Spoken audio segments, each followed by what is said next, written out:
Islam has in fact killed at least 250 million people. The whole Middle East was Christian dominated, with a few Jews, for 600 years before this monster Mo raised his gruesome, savage, paranoid and mass murdering head. Yes, it's never been anything to do with peace. Listen to Bill Warner, he'll tell you all about the early history of it.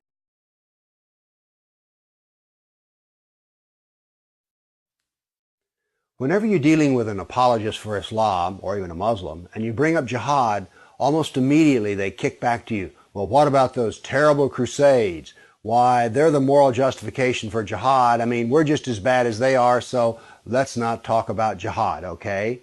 Let's talk about the crusades. Well, what I would like to talk about here are facts.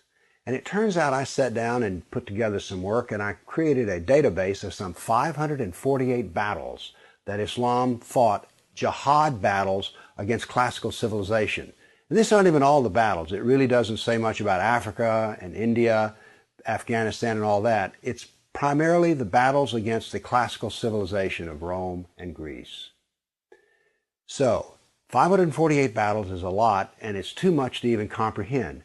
So I created something which I call a dynamic battle map, in which you have a display of the Mediterranean, and a white dot means that this 20-year period, that's a new battle. So every time the screen changes, it's 20-year period. The colors white turn to red, and so you can see a history. This may seem a little confusing, but I think when you see it, you'll know exactly what I mean. And here it starts. Islam burst out of the Arabian Peninsula and immediately starts attacking the Middle East. And notice that it doesn't take long until they're crossing the Mediterranean and attacking southern France and Spain. Notice something here. Most people think of Islam, they think of Arabs, they think of desert, and yet here we see that Islam is projecting power throughout the Mediterranean. Notice how the little islands of the Mediterranean are getting hammered. The navy of Islam would attack coastal towns, kill, rob, rape, and then take slaves. So this whole battle map, as it unfolds, you're seeing slaves being taken. Over 1 million slaves were taken out of Europe into the Islamic world. That's something you don't think about much, but it's absolutely true. There were over 200 battles fought in Spain alone. And we also see, however, on the east coast in Turkey, that Islam is trying to break into Europe. Now, what's going to happen is, in Spain, this ongoing fight that lasted for 400 years, the Christians are going to push back the Muslims. But now then, what has happened over in the east is that Constantinople has fallen, and now then Eastern Europe is getting hammered. The jihad now comes to Eastern Europe. It's pushed out now of Spain.